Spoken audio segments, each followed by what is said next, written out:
Good morning, everybody. Now, in the UK, the online safety bill has passed through the House of Lords. It's already gone through the House of Commons, and it will shortly be on its way to King Charles III for royal assent, and then it will become the Online Safety Act and will be enforceable in law. And it makes Ofcom the regulator for the internet, which I think is a very bad thing, because you can see how Ofcom operates and works already as the regulator for broadcasters, and anybody who says something that is deemed to be not of the hard left, if you like, gets investigated, hassled, and often gets charges thrown at them and fines and so on by this regulatory body. They're going to be now in charge of looking at the internet and regulating that. And they've already come out with a video. The head of Ofcom, Melanie Dawes, is salivating over the new powers that they're going to have. And she said that they're going to make up some standards and a code of conduct within a few weeks in order to start regulating the powers that they have been given by this bill. Now, there's three things to say about this bill. Firstly, the first main thing it does is that it makes social media platforms responsible for illegal content on their platforms. Now, at the moment, illegal content is illegal. You're not allowed to post illegal content anyway. So those would be things like glorifying terrorism, fraud, selling drugs, scams, etc., revenge porn, child sexual abuse, and what is called hate speech. Now, that's the problematic thing, hate speech, because what is hate speech? It can be deemed, I think, by the definitions of hate speech, which are sometimes just in guidance and not in law. They're not on the statute book, as anybody who says something that a person in a minority group with protected characteristics feels is unfriendly or hostile or offensive. So you just have to feel that something somebody says is offensive and it can be deemed as hate speech, and someone can then make a complaint to the police about it. They can investigate, which is why over the last 5, 6, 7 years, there have been so many stories of police coming round, knocking on someone's door, investigating a comment that somebody made on social media about transgenderism, for example, because that's deemed as hate speech rather than it's just normal speech that should be allowed, that no one should even bother about, and because if you believe, well, it's not a matter of belief, it's if you state the scientific fact that there are two sexes, male and female, and you cannot change your sex, that is now deemed by some people as hate speech. And the police will come and investigate you rather than going and investigating real crimes like burglary and assault or criminal damage or murder. What the online safety bill is, it goes a step further than that, and it says if anything appears which is deemed to be hate speech on a social media platform, not just the person who's made the post can be investigated by the police, but the social media platform themselves will be held guilty of breaking the Online Safety Act and can be fined up to 10% of their global income, or £18 million, whichever is the largest, which is utterly draconian for something which at the moment is already illegal, and the person who does it should be held responsible. So in this case, any social media platform could be held responsible for what anybody posts on their platform if it's deemed to be illegal, which that's the first thing that the Online Safety Bill, shortly to become the Online Safety Act, does. So it's chilling in its in how it will be used to curtail legitimate opinions that are deemed by either the police or the government or some arbitrary body as hate speech when they are just legitimate opinions. That's the first thing.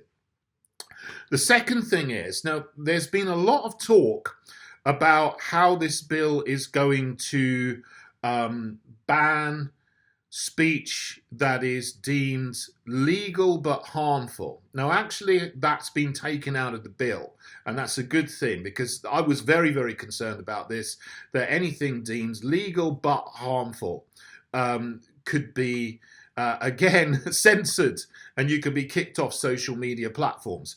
What they've done instead is they've said that social media companies have to give users the ability to block or censor or not see content that they don't want. Okay, so that's fair enough. I mean, you know, I'm on a lot of social media platforms. On some of them, I can already block content. I can block users that I don't want. So I don't think that's actually going to affect people that much. And it's actually a good thing that they've actually taken out this requirement for social media companies to block and censor things that are legal but harmful.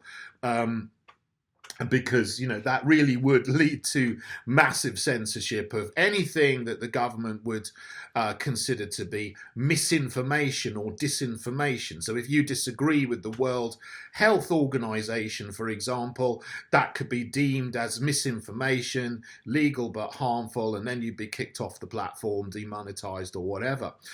In the EU, they've just passed a similar bill, which still has in it the requirement to block disinformation. That's called the Digital Services Act, which is now in force in the EU. In the UK, they haven't gone quite as far, but who knows what they might do in the future. I mean, this is something we know that the globalist powers that be want to bring in all over the world. In the US, you've got the First Amendment. You're lucky over there that they can't really bring in a law that goes against the First Amendment. You still have the right to free speech, and free speech is an absolute right, whereas here in the UK, in the EU, it's not an absolute right according to the laws and the conventions that be. So we have a different situation here. I don't agree with that. I think we should have the right to free speech, as long as it's not inciting violence or inciting crime, of course. So there we go. Now, the third thing it is not so much talked about, but it is very, very disturbing. It's probably the most disturbing aspect of the online safety bill is that the government is coming after encryption services. So if I use WhatsApp, I use Signal, they are end-to-end encrypted. So the companies themselves cannot see what you write, the government cannot see what you write, and they are totally secure. They have encryption. What the online safety bill says is that encryption has to end effectively. So all messages sent on services that are currently encrypted have to be scanned and monitored to stop, as they say, child sexual exploitation and abuse. So they're bringing in an end to encryption, an end to privacy, on the basis that they care for children. Well, these people don't care for children. If they cared for children, they would have prosecuted the grooming gangs of Rotherham, Rochdale and towns up and down the country 10 or 20 years ago, rather than still letting it go on today. I mean, in London, for example, how many prosecutions of grooming gangs have taken place in London? I mean, 2, maybe. I think very, very few. It's not happening. Some police forces just still are not even bothering to investigate where this is going on there. If they cared about children, they would not be sending transgender propaganda into schools and confusing children so much that they want to actually have things done to their body which are unnatural because they're confused about whether they're boys or girls. This would not be happening if the powers that be that have made this bill and created this bill and pushed it through Parliament actually did care about children. And certainly we would not be having 230,000 abortions every year in the UK. That would not be happening if people cared about children who are born, children who are unborn. They're all the same. They're all children. So these people are just using that as a shield. They're using children as a shield to push through this draconian legislation that is going to give the government the power to have total surveillance over every single message that you or I or anybody sends online, whether or not at the moment it's through an encrypted service, because encryption essentially will end because they are going to give Ofcom the power to regulate and require that encryption ends, so all messages can be surveilled and monitored before they're sent, on the basis of protecting children, but really it is for complete and total surveillance. So the government can see exactly what everybody is saying to each other in your private messages. So I mean, monitoring social media, public messages, I send things out every day on social media. I mean, I don't have any problem about it. Everyone knows it's me because I show my face. I don't have any accounts which use fake names or avatars. I'm just myself. So everyone knows what I write. It's all out there. And that's fine. Social media, public, everyone can see it. But they want the power to look at everybody's private messages as well, which is huge state overreach. This is the kind of power that the Bolsheviks or the National Socialists would only dream of in the past, and the UK government is taking it for themselves. And this is really, really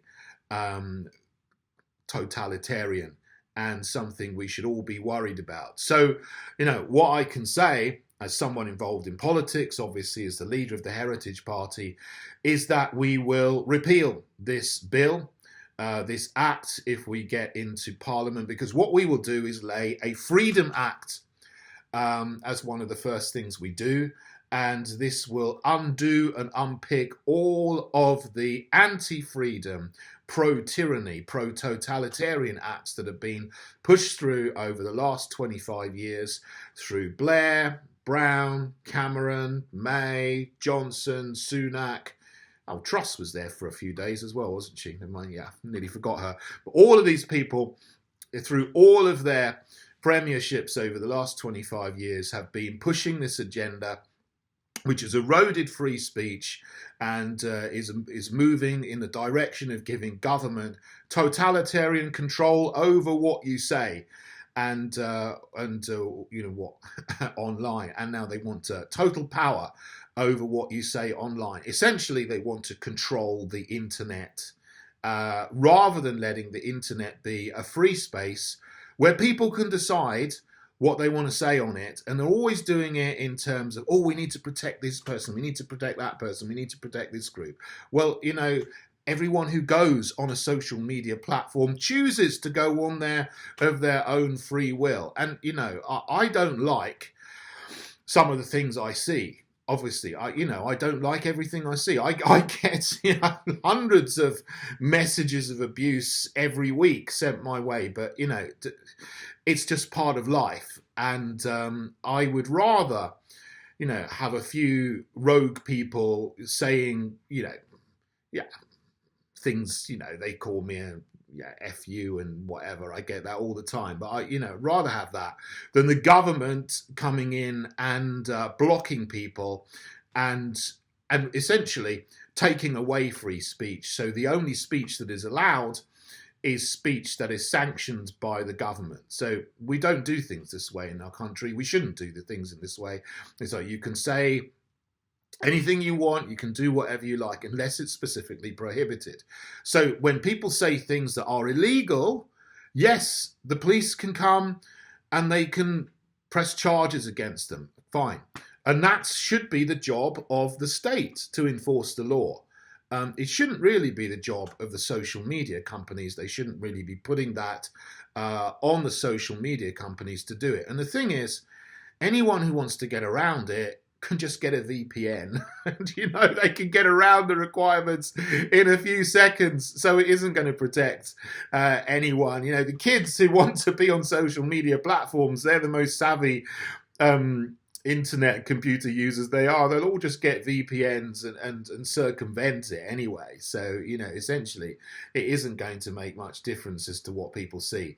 But the attack on encryption and on privacy in private messages really is quite chilling and totalitarian. And that is something that certainly needs to be repealed, so that people continue to have the right to privacy when they send private messages online through encryption messaging services. So that is probably the most chilling aspect of this online safety bill.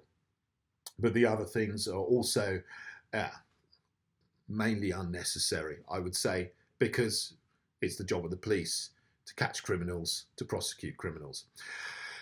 And they already have this power anyway. So there you go. Those are my thoughts on the online safety bill, which is shortly going to become law in this country. So please come and join me in the Heritage Party to stand up for free speech and liberty, which is ours by right, and no government should be taking that away from us. heritageparty.org. Please join me. Please vote for us. And please support us as well. Thank you very much for listening. God bless you all.